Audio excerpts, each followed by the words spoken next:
I told you a little bit about Eric last night. He's still the Chief Strategy Officer?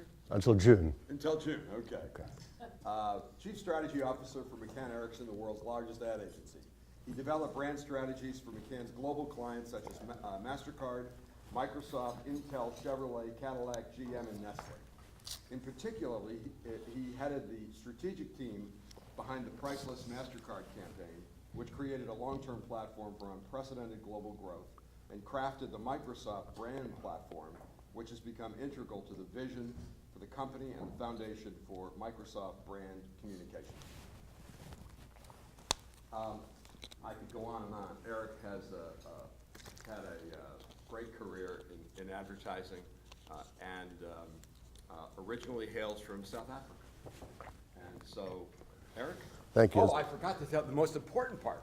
He's also the publisher of the Bluffton Breeze, which he's trying to get out the door today. Last night, if I sound a little bit gruff, it's because magazines have deadlines, and I thought I'd escape deadlines coming down here, but unfortunately, deadlines there are. I'm going to do a couple of things. One is I will talk to you a little bit about the massive change in advertising over the last 15 years because it actually has some parallels with the world of radio. In other words, we've had to do some dramatic things to, I guess, not only survive, but to win in the new world. I suspect radio has to do something fairly dramatic. I apologize, I wasn't part of yesterday's conversation, so you might have discussed or kind of illuminated a lot of things I'll be talking about, but take this as one sort of advertising person's perspective on what we did, what's happening with radio. And then I'll also just, since I'm sort of like a brand planner, creative person type, I will throw out some thoughts about what I actually see the opportunity in radio, because actually it's an incredible medium, and aside from the fact that we all grew up with it, it still is something special today. It's just a question of what it becomes. And I know, Jim, you raised the question sort of what is radio? I'll throw some thoughts out about that. Okay, so I'm going to give you a couple of advertising principles because they have a bearing on brands, and to a degree, every radio station is a brand, so it may be informative later on. Real basic. The value of advertising is it creates consumer awareness, interest, consideration, desire. It does two things. It builds brands long-term and creates business short-term. By the way, the conflict between that long-term and short-term thing is the eternal battle in the world of advertising. Clients want to build brands. They want the results now. That's a conflict. It's very hard. It may apply to you guys too. I'm going to start out with just something that makes you think for a second. How are brands built? If you look at the brands on the left and the brands on the right of that little dotted line, just think for 1 second how they differ. Okay, that's seconds up. There are really two ways to build a brand, and people often confuse them. And by the way, there's a combination of both, but I'll give you the two perspectives. The brands on the left, you know, the Apples, the Googles, the Starbucks, Disney, Intel, JetBlue, Airways, it was not the advertising that built the brand. It was what they were. It was the innovation in the product. It was being absolutely something unique. People talk about Apple's advertising platform. Apple didn't build a cult because of the advertising. Apple built a cult because it was the first bloody computer you could actually use. And that created the religion. And after that, it was the first phone that was like really cool, et cetera, et cetera, et cetera. So Apple's brand comes out of what it is and the product, and the imagery simply cements that. It just declares it and kind of captures it. The brands on the right are very different. L'Oreal is just another beauty products company. There are thousands of them. MasterCard, which we spend a lot of time with, it's a piece of plastic. They function exactly the same. Visa and MasterCard and Discover, I mean, there are little shades of gray in terms of the differences, but it's the same stuff, okay? Nike, you know, what a great brand. It's just a pair of shoes made in Taiwan or now China, wherever it is. It's the same as Adidas. I mean, you can make the little design differences. Built a massive brand initially on imagery, and we'll talk about how they've changed later on. Same with the airlines, you know, it's sort of like they're all bad. There's no difference, you know. That's changing too. The point being here is on the left, product differentiation, which is built through innovation and to a degree domination. You know, Microsoft was initially one of those brands. And the brands on the right are driven through emotion and cultural connections. You know, and my job as an advertising guy was to play on that side of the equation. It was to find those amazing things that created the imagery that made people want one brand more than others when they were pretty much the same. So the job of advertising, the big win was to find that incredible insight that created the campaign that let a brand live for a long time. So I'll just give you two examples. If you take MasterCard, it's a really successful brand now. 15 years ago, it was really in the toilet. If you did a survey and some research about how people felt about the big credit card brands in the States, and you do imagery work, you know, you get photo associations. Well, Amex was the card for business people, for you guys. You're sitting in planes, you're having cocktails, you know, you're flying high, you're kicking ass, and you're winning, right? That's Amex, okay? Visa was for the people who never worked at all.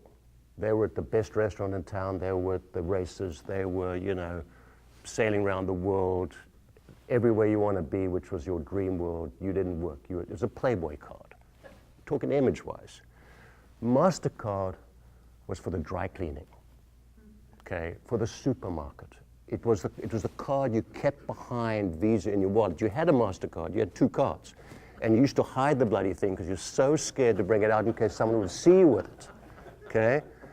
So the client, when we pitched the business, they declared, we are emotionally bankrupt, we have no affinity, find that thing that's going to make MasterCard great again. And in those days, the pitch was 6 months of discovery of what the strategy is going to be behind the advertising. So to cut a long story short, you know, the insight we had is that, okay, if MasterCard is for all the things at home, which is kids and family and going to the garage and going to the gas station, that's pretty boring and humdrum, but in that there's something magical, which is that's where all these human relationships are built. That's where family starts. It's a kind of goody two-shoes place, but if we can find a way to glorify that, that's an emotion that will ride high and be very relevant to cards. So, you know, the first spot was basically about, you know, 2 tickets to the ball game, 2 cans of soda, you know, front row seats, whatever it is, and real conversation with an 11-year-old son was priceless. So the card was for all those functional things you buy, but the net effect of it was an emotional experience that every dad wished they had. My kids don't talk to me. Here's a brand that says, wouldn't that be a great thing to do? So priceless became a metaphor for all those human experiences in life. And there are many of them. And quite honestly, that's the longest running advertising campaign in modern history. It's going 15 years strong. It's still the foundation of the brand. And for what it's worth, if I had been the client at the time, all my clients are now living in Boca Raton and wonderful places. They had a lovely IPO and their stock soared. This was after 3 years. It's now like 10 times higher. It's a very, very successful brand. And by the way, they don't do anything. The banks do it all. That's pure imagery, okay? So that was great. I'll just give you one other example. L'Oreal was another case which actually goes back even further for the ladies in the room. As you know, in the old days when you were barely born, all cosmetics was sold or hair color was sold to get the guy, okay? You wanted to look beautiful because you wanted to be more attractive to the opposite sex, okay? So L'Oreal had a lucky accident. I'll be honest, we weren't that smart. It was imported from France. It cost a little bit more. We came up with this notion about it. It costs a little bit more, but you're worth it. And was executed in a way that didn't show guys. It was all about how it makes you feel as a woman. And guess what? That's way, way more important than those guys. You know, if I feel good about myself, if I feel I'm worth something, that's much more important. It's been a platform that links the product to human emotion. It's driven the L'Oreal business for countless years, and you know they bought all the other big brands. They're kicking Procter & Gamble's ass, and et cetera, et cetera. Okay, those were the glory days of advertising. Okay, find the big insight. And by the way, when you get it, when we got MasterCard, we were down playing golf with them. We were doing all the wonderful things that those guys did because they didn't work. Okay. Okay. Those days are 100% gone. Okay. They died about in 2001 when digital started to happen. Okay. And that changed everything. It changed consumer habits, marketing powers, it changed brand needs. The world was thrown upside down. I'll just give you this, the next couple of slides are actually taken from a presentation from 15 years ago. One of my jobs was to guide McCann World Group, which owned all sorts of companies, into the digital era, which was, I mean, to do this on a global scale, it's stuff nightmares are written about. And you know, the first thing is that engagement is continuous. You know, in the old days of advertising, hey, you get a campaign, so we'll run it for 6 weeks here, and then we'll take a break, and we'll run for a couple of weeks, and there'll be flighting. That's not the case. You know, digital is on the website all the time. People are responding all the time. We have to work all the time, and can you do the same thing all the time? No. So you have to really work at it. Campaigns are ongoing. The notion of a conversation. Okay, everybody's selling the fact you've got to talk to your customers. I do? Really? Can't I just like tell them how to think? No, you have to engage them. They want to interact and blah, blah, blah. It's an on-demand world. Consumers' expectations have gone up. You know, no longer do they sort of sit slightly stupefied by television and the bombardment of advertisers. They're no longer kind of rats in a Skinner box, going to the supermarket and picking up what they want. They're in control. They want it. They want it now. They want it whenever they want it, okay? Consumer influence matters. Already then, this is before Twitter, before the kind of the fast technology platforms, people were starting through the web to express opinions, and it really hurt a brand. If a brand does something wrong, you know, they hear about it. If you win with the consumer, you get great support. They're marketing savvy. You know, Facebook was around then. Guess what? People understand about marketing. USA Today, which is like a kind of a half a newspaper, right? It used to run marketing statistics every day. This brand's doing this. They understand market shares. And consumers started to market themselves. What do you think your Facebook page is? That's your persona you want to project to the world. They understand that stuff. You can't hide. You know, the internet catches you out. You know, McCann Ericsson's slogan was truth well told. We actually used that to great advantage because we said, we the guys who always tell the truth, so if you stick with us, you know, you're not going to be caught shy by this great internet world. In all of that, the most frightening thing of all was that the trust in brands declined. The more consumers take the world into their own hands, partly because of the technology. In the technology world, you know, Microsoft can say whatever it likes, but if the stuff doesn't work, it's screwed. It's not sort of like washing powder where I couldn't really tell whether it's a little whiter than white or not so white. I mean, technology works or it doesn't. Intel didn't believe in advertising. They simply said, we'll make a better chip and the world will come. So consumers were used to reading reports and checking out products and, you know, and making the decisions themselves. Don't tell me your big brand is the one that's going to tell me what to buy. So there's trust decline. Loyalty declines. People, you know, the number of cars that people used to consider went up dramatically in the 90s and 2000s. It used to be, you know, 2 or 3, partly because choices went up as well. The big principle that we used to change too was that brands no longer needed to communicate, they had to behave, they had to act. So you use your website to set up sort of the philosophy and the culture of the brand that guides behavior. But then people want to see you do things. So if you look at all the kind of contemporary brand marketing on webs, everybody's talking about their causes, everybody's talking about how their causes fit their philosophy and their products. There's a lot of sort of high ground smoke that is in theory meant to guide the behavior of the employees of the company, the way they interact with people, And some companies do it very, very, very well, and some companies are still struggling. The most frightening thing of all during that period to a big advertising company was that the advertising budgets came under tax. The clients didn't understand what the hell was going on in this digital thing. You've got all sorts of new companies coming to hit on them and saying, advertising's dead. It's, advertising, you can't tell the client, consumers what to do. You have to engage them. We'll set up platforms. So Razorfish, AKQ&A, all these very cool digital companies were knocking on our clients' doors and saying, you can't do that advertising anymore. That's old-fashioned, okay? The response was, we'll start throwing out projects. And then, as the CEOs got hit on by what are you doing in the new digital world, they did things like tell their marketing guy, and this is like Nestle worldwide, next year I want 15% of my budget to be in digital, okay? What that digital is, they didn't know, their marketing guy didn't know, their agencies didn't really know, but we have to get cool and modern, so we'll put 15% to McCann Erickson on a global scale is a lot of cash. So basically, we kind of panicked, okay? I'll give you our reaction quickly because it may just have some parallels to what's going on with radio, okay? The first thing we did is kind of denial. We'll separate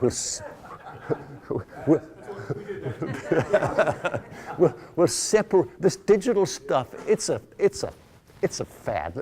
It's for those guys. They don't understand advertising. This thing will pass. We're advertising people. We create brand images.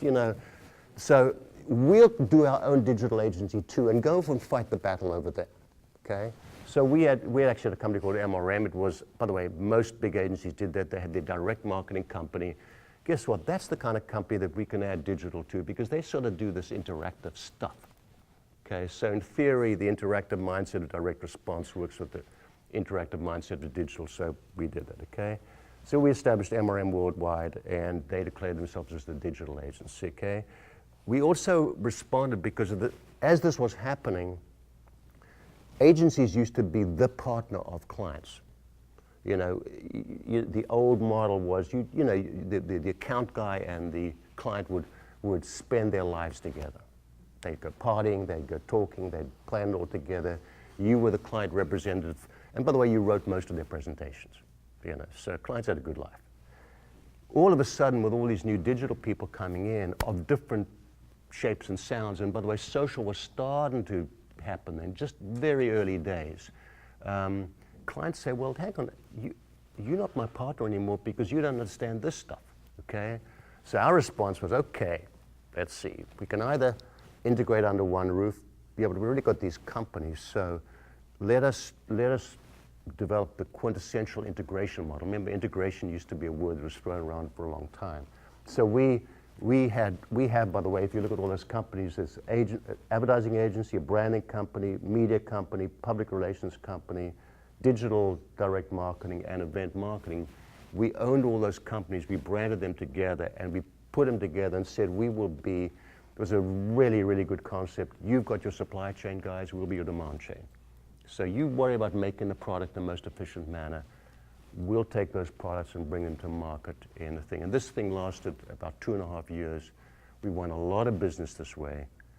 And then all of a sudden people said, I don't want that. I want to control all this stuff. I don't want you to control it all. Partly because we weren't very good at it. It is almost impossible to control this whole thing. It's just too much going on. And what genius has got to be at the center who can actually figure it all out? Clients try to do it themselves. They're not geniuses either, so they fumble around and bitch and moan at the agency. So everybody's just scrambling, okay? What we did roughly 7 years later said, enough, okay? The digital agencies were starting to lose a little bit of color, but yet they were still there. Every agency said, denial's over, we have to change, okay? And the notion was digital inside. Digital should no longer be seen as a separate thing, but it's a fundamental part of the way we work.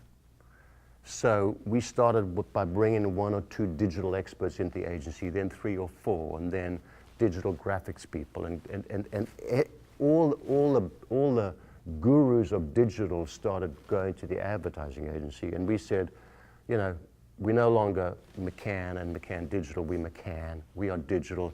MRM, you go back to being the best relationship marketing company. By the way, digital's inside you too.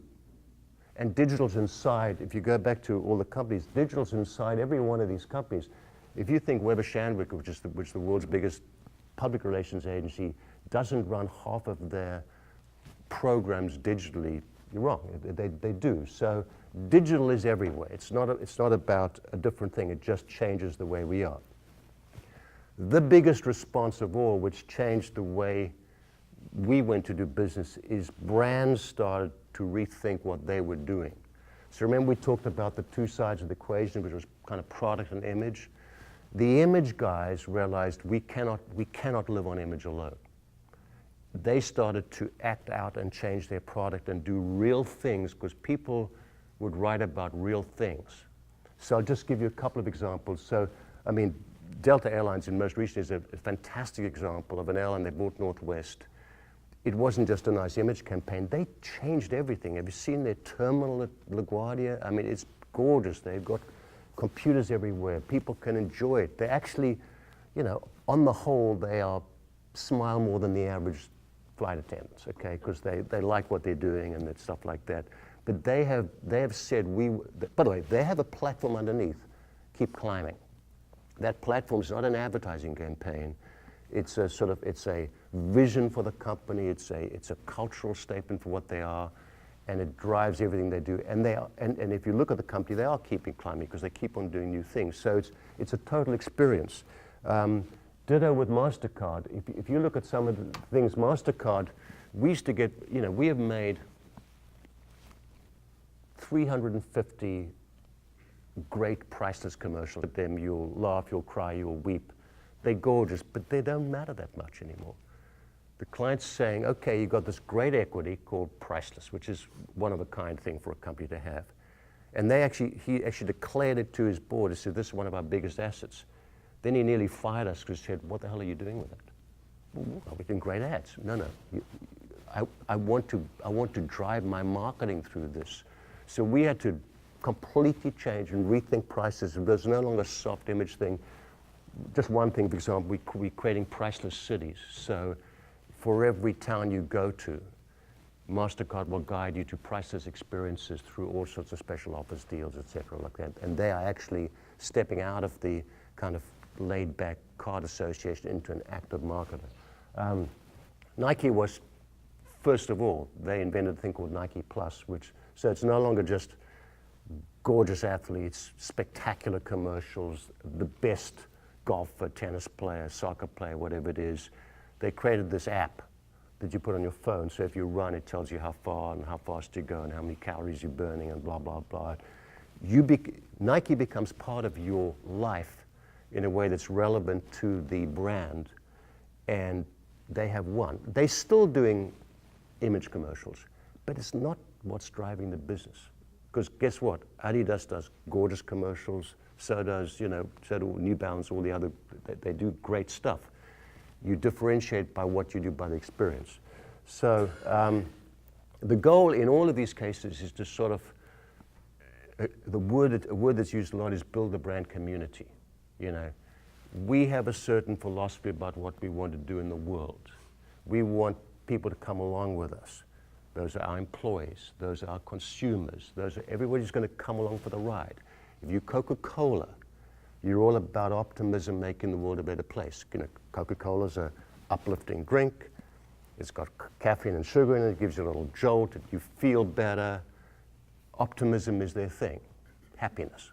And so their mission is to spread happiness through what they do, not just through what they say they do, okay? So the brand community, it's kind of values driven, the customer's the center, there's ongoing dialogue, you have to keep talking, you have massive staffs of people managing your website, running programs. You know, there's no one Coca-Cola agency, there are hundreds. You know, they go around the world, they pick the most creative people, they say, you do this program, you do that, they share it, they decide what they want to use. But it's all done under the watchful eye of an overall platform that says this is what Coca-Cola is going to stand for.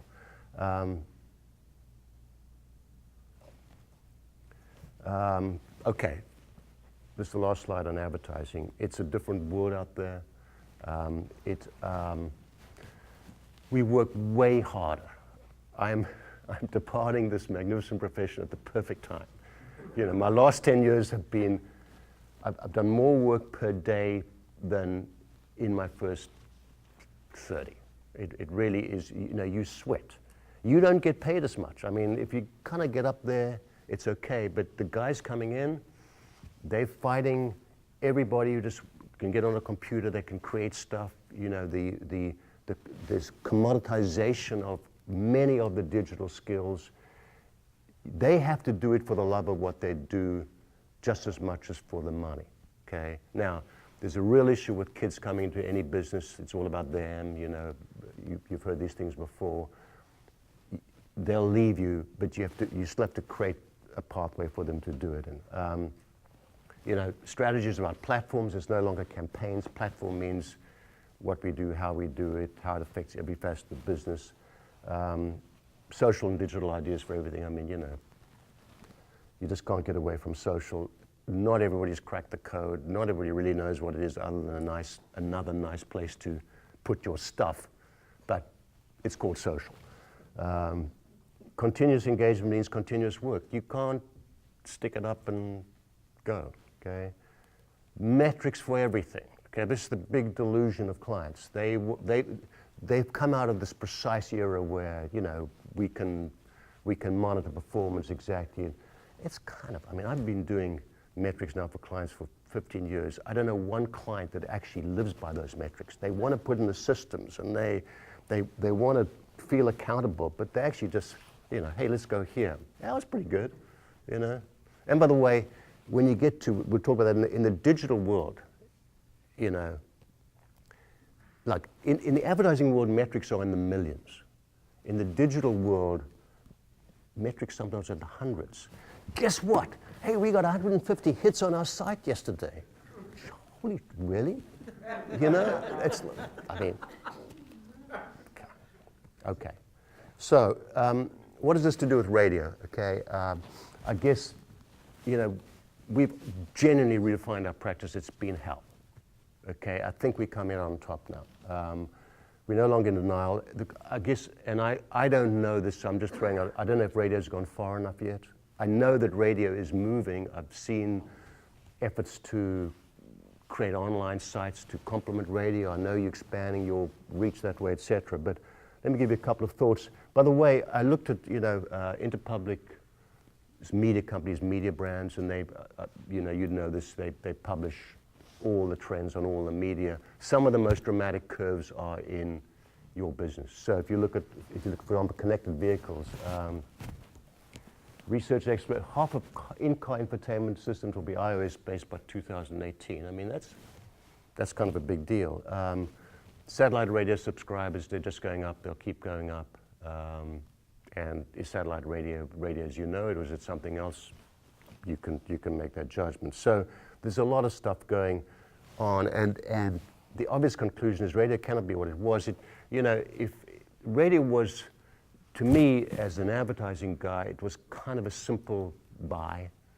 You know, there are all kinds of music formats and a couple of talk show formats. You know, find your audience, figure out what music they like, and you can run radio there. You know, like I can remember clearly come to the States and listen to CBS FM up in New York, and that was the music from the generation just before me.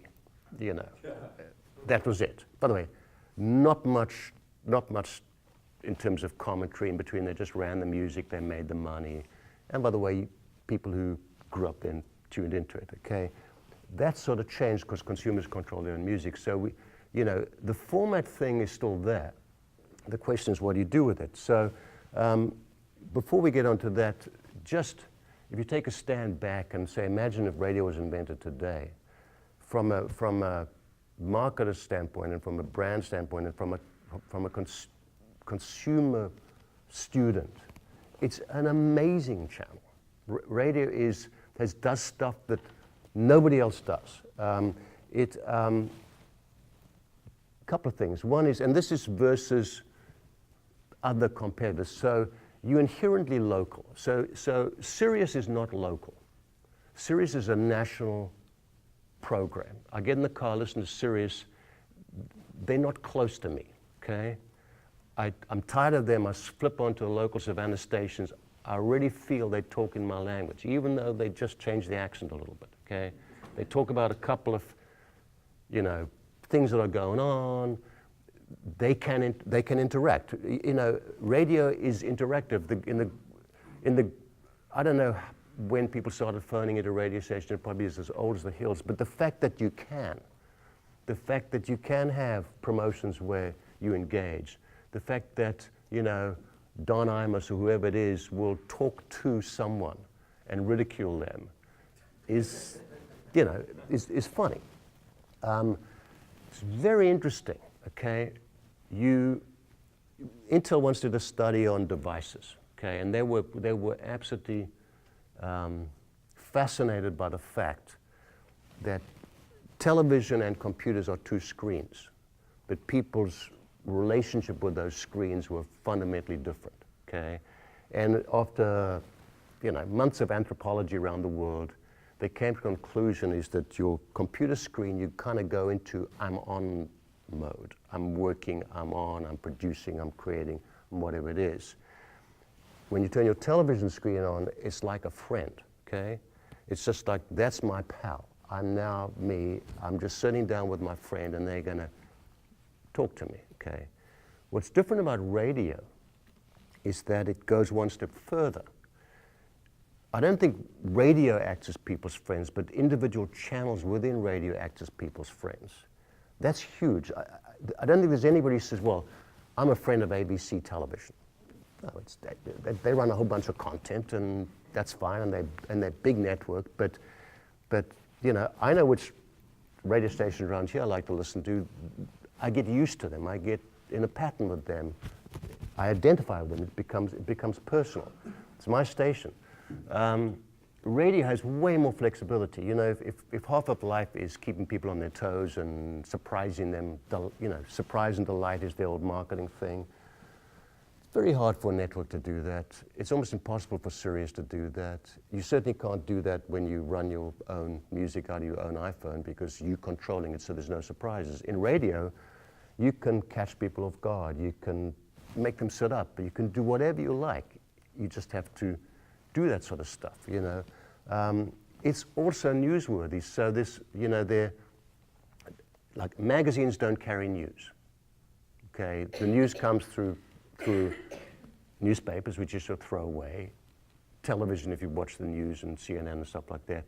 And radio has a news authority. It's like on the moment. It's like this is just what's happened.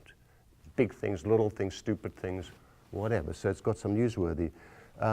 If formats define convention, so it's clear you can't change a category fundamentally. So if the world of radio is made up of formats, you've got, you know, urban this and, you know, classic rock this and whatever, and then some talk show formats. What this all says to you is that that's not enough because I can run my own format. You know, if I want classic rock, I can just program it. I can go even deeper and get classic rock with the artists I like. There's got to be something that we add on to that. There needs to be a community that's built around that. What that is will take creativity and imagination and understanding your customer and all that. The same things that people do when they brand things. You have to understand what that is. So, you know, I don't know what station's all about. I don't really understand it, but you could have formats that are, you know, there may be a real, you know, the people who really know, you know, who's the lead guitarist for this group, and they want to know that stuff, and they want to hear about it. You can create a channel for that. It's like the kind of Rolling Stone of radio channels. You know, you can have a channel that is just for people who just want to have fun. We'll talk about the parties, we'll talk about the beer, we'll talk about where to go eat, we'll talk about, you know, go to the game, the tailgating. You can tell stories. What happened to stories? People love stories. Where are the stories on the radio? You know, I'd like to listen to a couple. I get bored driving. People who want to express their opinion. There could be channels where the primary thing is this is the voice of the people. Yeah, I'm going to play some music you'll love to celebrate it, but it's the, you know, the voice of the people. There could be, you know, public radio's got these very highbrow esoteric games, you know, where you got to be a genius to play. Mass radio has this inane, like the 1,000 caller who identifies the first name of the President Clinton will win a gold watch or something. I mean, come on. Somewhere in between is, you know, like how crosswords get more difficult and less difficult depending on what the newspaper is. Find the games that normal people with some intelligence will say, this is cool. Hey, what is that? The other thing is just on the creative side is that, you know, you'll know about the War of the Worlds and Orson Welles and when he created this incredible thing in people's mind way back in Britain, and, you know, people nearly killed themselves because it was so convincing that there was a world war. Psychologists have told us thousands of times what happens in the mind is way greater than what happens in reality. Occasionally reality is like pretty bizarre, but your imagination can do anything. Radio, with the right people, can create wonderful things in your mind. It's just a question of what you create. And by the way, you have a relatively captive audience because people don't flip around radio stations as quickly as they do other media. You know, you can turn the page of a newspaper, you can flip channels, but radio, you know, you're riding in your car, you kind of get it on for a second, you'll stay with something that's sort of interesting. Hey, they're telling me a story.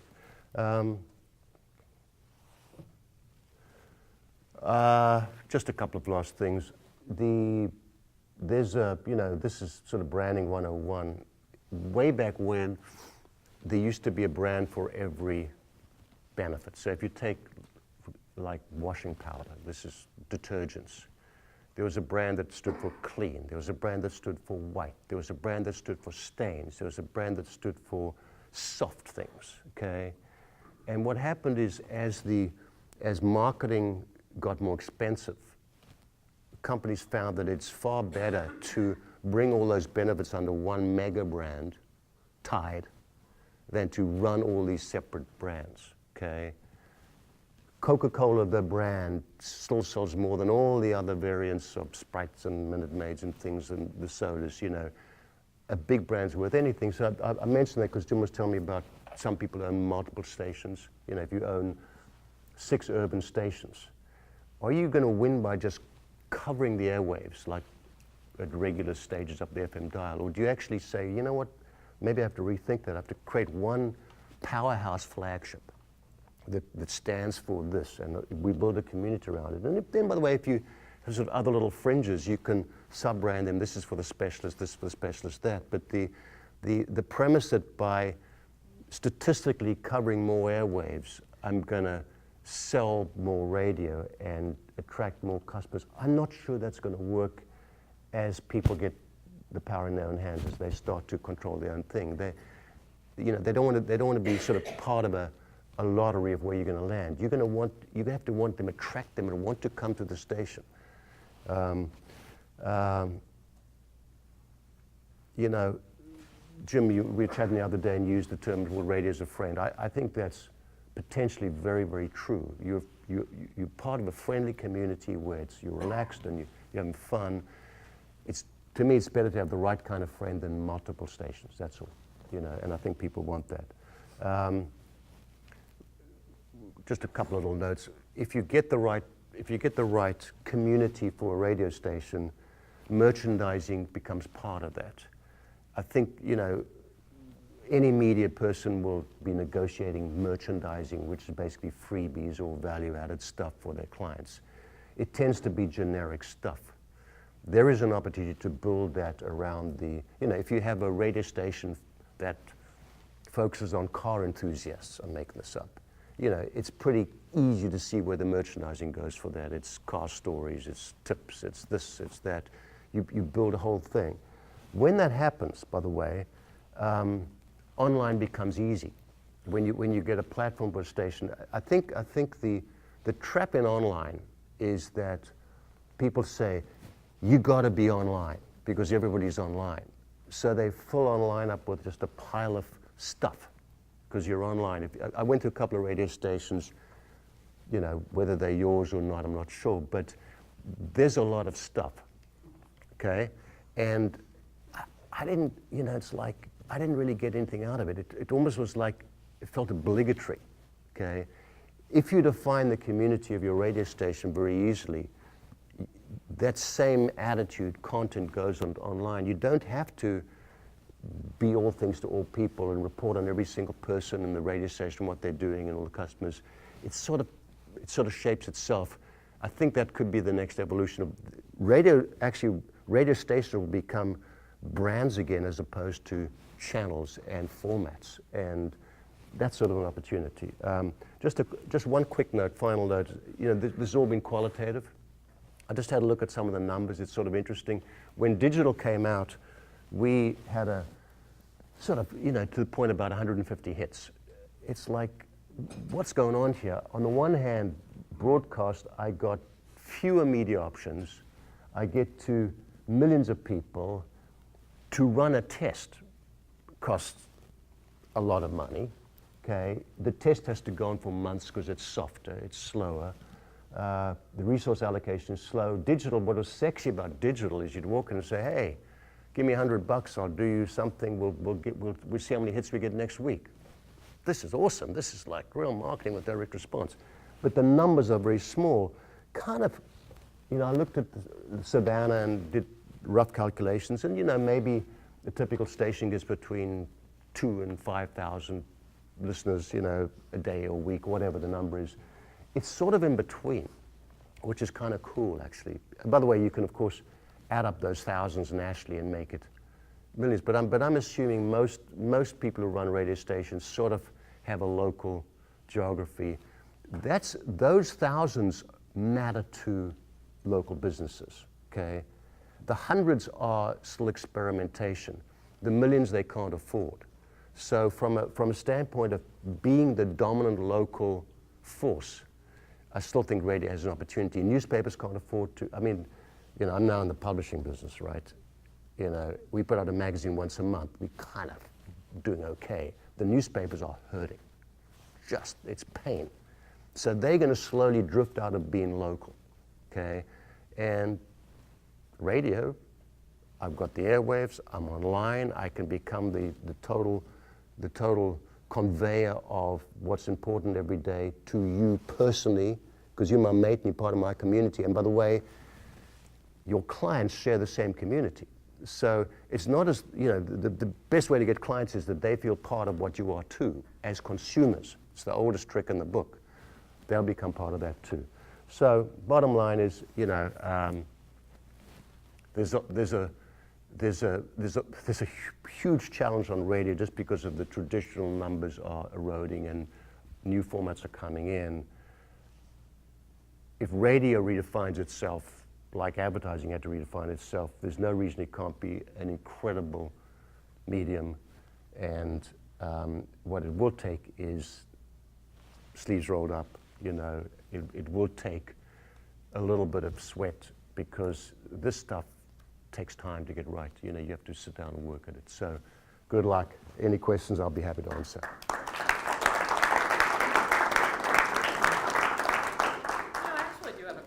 Just from your perspective, we were talking about this a little bit last night. We talk about it a lot at work, fragmentation.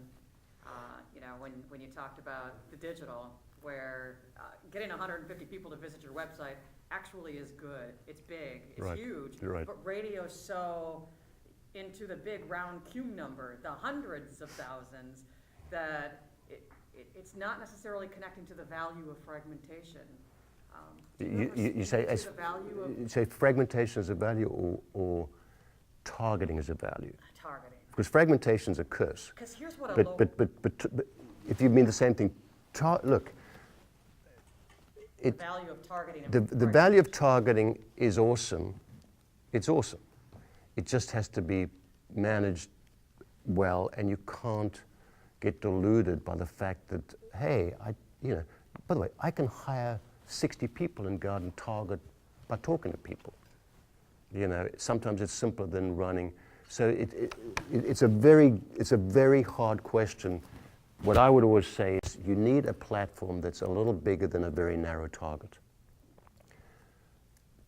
Targeting different kinds of people is often overvalued. In other words, people love to do personas of there's this kind of person, there's that kind of person, there's that kind of person. There are still fundamental needs that drive lots of people. So if you find those core needs, you can still have the interaction on a very narrow basis. So if you want to target, I got this great program. It's for low handicap golfers only. You can get them, okay? And if you get 200 to respond, that's probably pretty good. And by the way, I'm guessing the offer. Oh, by the way, the big thing about all this targeting stuff is the big sex appeal about online is that you can have the transaction online too. That's, by the way, underneath all of the digital attraction. It's not just advertising and I've got to wait for sale there. I can actually tell them what it is, target them, talk to them personally, and I'll close the sale. So within I'm making this up, if you have a broader platform, whether it's sports or golf, and you're running a targeted program to high handicap golfers, you can kick ass that way because nobody can understand who they are, you know who they are, you can talk their language just by getting on the typewriter and doing some things on the web. But I think it's got to ladder up to something a little bit bigger to be a real business. You know what I'm saying? So it's an incredible opportunity, but it's very sexy from a marketing standpoint. I can figure out exactly who you are, and one-to-one marketing has been talked about for 30 years. There ain't no one-to-one marketing. There is one-to common mindsets and common passions. So I would say if it's done intelligently, it's incredibly valuable. And by the way, if you're the social media expert, that's the game. And the problem with social media is actually not very targeted. The problem with Twitter is it's general. I'm tweeting the world, and 90% of people don't care. So does that sort of, is that? Yeah, I just see in the radio a lot of times, it just hasn't yet connected to the fact that if you've got 5 people's attention, that's really great, especially in this attention deficit culture that we now have. Absolutely. And I just see radio fighting. They want 500,000, they don't want 5. Well, I would say let radio talk to 500,000, let your website talk to the 5. Yeah. And by the way, if you run radio with a little more rigor, you can get to the 5. You just have to figure it out. If you, by the way, that low handicap thing might be a bad analogy, but it is an analogy. If I really decide on the radio station, and I've got a radio station that's all about sports enthusiasts or golf enthusiasts or low country golf enthusiasts, and I really want to get the high handicap golfer, I can run a program that says, hey, here's the deal, guys, run a little contest about when last you shot what, this weekend we're going to have a special, we can have a virtual league of high handicap golfers on the radio station. You could do that. Everybody bets on everybody else and does whatever they want to do. Eric, let me ask you a question, given your expertise. What is the one word and then what is the one phrase that you describe radio today? And what should that word and what should that phrase be to really describe radio for tomorrow? I think it should go from format to community. Is there a phrase?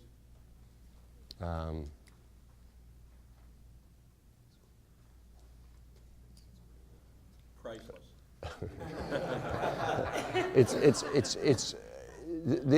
The thought is you want people to join a community that you represent, and that community brings to you all the things that make your drive awesome. And it's not just music, because if it was just music, I'll manage it myself. It's music and more. And sometimes it may be an hour without music, if that's what matters, you know. It's just been way more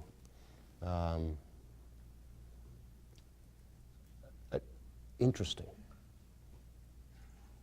You have to get people involved in your station, and music won't do it anymore. And therefore, create the community that asks them to be involved. And by the way, as they get more involved, it gets better and better. You know, so I'm not sure I gave you the one sentence, No, I but was looking for the, you know, the tag, like radio better and better, or radio, you know, priceless, someone said. well, I think, I mean, those normally take 6 months to do, but Yeah. Well, that's why I get you free now. it's like involving is the word I'd use for now. You know, it no longer takes you for granted. It Like stay involved, stay tuned, something like that. I like the NAB slug line was always there, no, always on, always there when you need us. That was a pretty good premise. Yeah, but that's passive. That's passive. Always there when you need it says, I'm going to be there, and if you like me, come and get me. You have to act out. You have to reach out. You have to draw people in every day. You have to do things that, but I'm not trying to sound like I know how this works, but the goal should be to put your arms around people and bring them in, because you're doing things that the other thing is, you know, the other thought is that radio becomes part of your life, you know, more than just a source of music. How do you explain what's going on in the print world? We keep hearing about how all the media is becoming more digital, and the cost to reach people is going down, all that. So the news magazines, Newsweek goes out of business, and at the same time that Vogue magazine has record number of ad pages every year, especially magazines are soaring. That's what you're trying to do with one. In North Carolina, we got a little more of a little state magazine. It's in the last 15 years its typical issue is 125 pages of each month, of which 80 of them are advertising. It's a really good question. My explanation for that would be that news is commoditized, so, you know, CNN's you know, by the time you get to 6:30 news and television, you sort of know what's going on today. You know, newspapers aren't that newsworthy because they, by definition, are a day late. So newspapers used to be the kind of the Bible of what happened. I don't need that Bible. I actually had a very interesting experience when I was posted to Asia, and I didn't have the New York Times every morning that I used to read in the train going from Greenwich into the city every day. It was my Bible, and you know what? I was fine. So the flip side of it is that what magazines like Vogue, and even a silly little magazine that I've got have that people like are A, pictures, I hate to say it, and stories, okay? And if you're in the fashion business, no matter who you are, you know, they are the Bible of what to wear. And you love looking at women who are nearly as beautiful as you in magazines, wearing spectacular clothes. You love reading stories in People magazine about who's done what to whom. You know, those two things, the other thing, they more enduring. So one of our big sellers in the local magazine is we sit on the coffee table the whole month. A newspaper's like in and in the garbage, okay?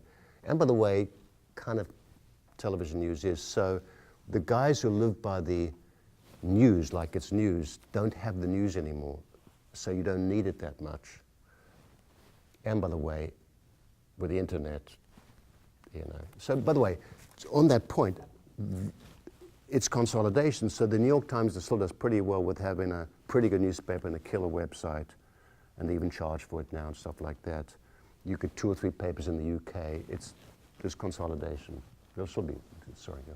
I think in terms of your national perspective and worldwide agency, and all of a sudden you're in Bluffton, South Carolina, and your world changes to 5 counties. What has surprised you? I'll tell you what has pleased me first, and then I'll think about what surprised me. The best thing about it is if you work in an ad campaign for General Motors, you know, you have to do 3 months of research and you have to try 16 concepts and they'll send you back 15 times. Won't you have a look at this and look at that? And then you've got to produce a rough commercial and they're going to test it and then they're going to bitch about it and then the marketing director changes. So you have to start all over again, okay? If I do the ad for the local jeweler, I walk in and I just make up some ads and I say, hey, do you want this one or that one? And they say, I like this one. Done. That's great. That's truly great. The surprise is it's more just a realization that this is more a retail world than an image world. You know, people don't. And by the way, that's part of the overall thing we talked about is it's experiential, less image words. But it's really retail here, you know. I mean, I want to do a restaurant ad. I need everything about the restaurant. Well, can we get it down to one thing, please? No, because I've got to talk about this and this and this and this. So it's much more of a call to action world, and the image gets built through word of mouth. But other than that, you know, it's the same principles. Honestly, it really is. There's no fundamental difference between what a jeweler or a restaurant wants to do in Bluffton than what a big brand wants to do. You want to build consumer loyalty. The same people keep coming back. You want to create friends out of customers. I think service is good, but just like on a global scale, lots of places haven't figured out what service is here. You know, it all surprised me. I went into a restaurant that shall remain nameless last night to get takeouts at 10 o'clock. And the restaurant was open. This was about 9:30. 10 o'clock already closed. And there was someone asleep on the banquette with a blanket over that. And I'm looking at this, says, this is a restaurant? But the people just sometimes are a little amateurish sometimes, but other than that, honestly, it's the same. Marketing's the same. The sweat's the same. Sorry. Yeah. I have 2 questions, and first of all, thank you for being here. This is quite Pleasure. inspiring. I think what we need to do is hire you as a program director of a radio station. More fun than crap, right? Is it a cool job? Still a cool job? Yeah. But I want to take advantage of your agency Okay. experience while you're here. For those, we make our business off of selling advertising. Mm-hmm. And sometimes advertising agencies are impediments to us getting our story told Mm-hmm. to advertisers.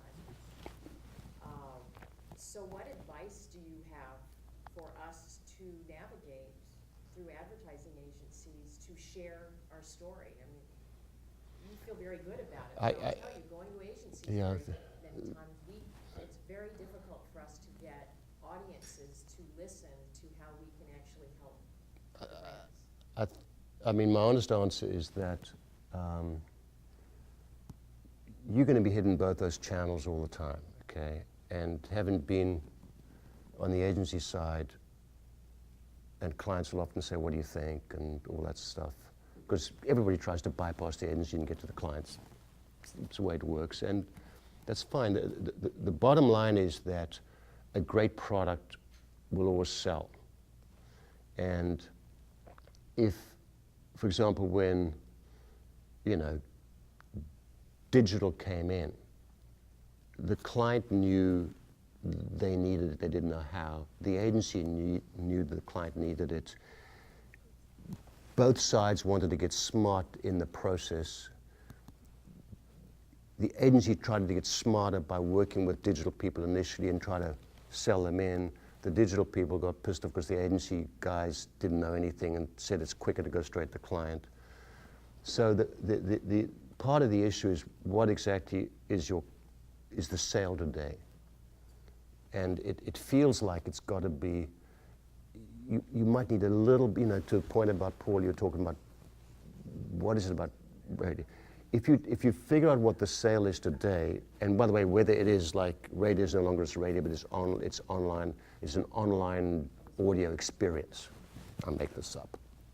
To the point about the social side of it, figure out what it is, because I'm guessing you're looking at thousands of radio stations, some that are very sophisticated in modern marketing, some that are hanging on to, hey man, this has been printing money for me for 30 years and I'm not going to change, So what are you selling?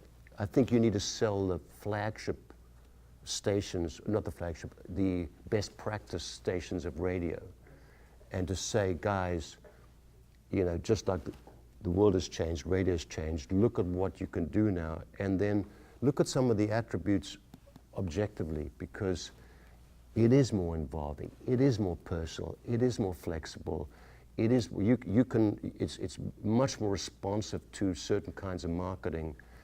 All of those things that people want, package them up. That's my best answer. And then it doesn't matter who you go through, because I think, before this meeting, I made a couple of calls to my media guys. They don't quite really know what's going on in radio. They're buying it by the numbers still. Exactly. Okay, and they haven't experienced, they haven't felt the content change yet. They're still buying it by the format, by the geography, by the thing. And then the follow-up to that is, certainly on a national and regional basis, a lot of the actual implementation of the media buy comes from media agencies that aren't directly responsible for the creative, and it's almost a third party. And I'm just curious, from your opinion, do you think that's, and forget about the economies of scale, is that really in the best interest of the client? Because I know many times when we're negotiating, we go in and say, well, let's talk You're hitting on a sore point for us, because for a long time, McCann kept its media, you remember this, Universal McCann was part of McCann, right? And we said that's the right thing to do, because there should be one group of thinkers that plan the media and the channels together. We got burnt. We got burnt because Martin Sorrell and all those WP guys, they built separate buying agencies, and they just walked in and said, hey, you want numbers? We got the numbers. And there wasn't enough content differences that impressed clients enough that it needed to be done inside. That's changing now, because if radio is just a channel to run an ad, then I can buy by the ton. If radio is, it's not that easy anymore. You need integrated programs to come from radio communities built in with, good social strategies. What's happening now is the media agencies are starting to develop content divisions. So I happen to know this because IPG's starting a content creation group. They now walk in and say, we know the channel. You don't want to run advertising in this. You want to run a program that's where you place the content, where we develop the interactive mechanisms around it. So media agencies are, and by the way, then they figure out, and by the way, we probably need like a platform. So the media guys are saying, we need someone to write a strategy. It's okay, they're getting that. And they have a real way in, because they're talking to a client in a way that they're not in their head. It's not just about advertising, it's about this whole involvement relationship thing. So, I feel, just in terms of mass scale, and by the way, the word out there is also a little different. So digital is very sophisticated in some markets. If you go to Indonesia, it's a television market. You know, so we still need media companies, and you still buy media, but it's not over yet, and it's a moving target, and there's a lot of internal friction between media companies doing creative work, and by the way, you know, CRM companies doing creative work and agencies doing creative work, and then they, you know, it's unclear as to who's taking the lead, which is, by the way, why clients say, I'll take the lead. You know, there's no one agency anymore. So I don't have a good answer for you. it doesn't feel like it's landed yet. I think we found, you know, we reacted to digital in this business in a way that took us a while to get there, I think.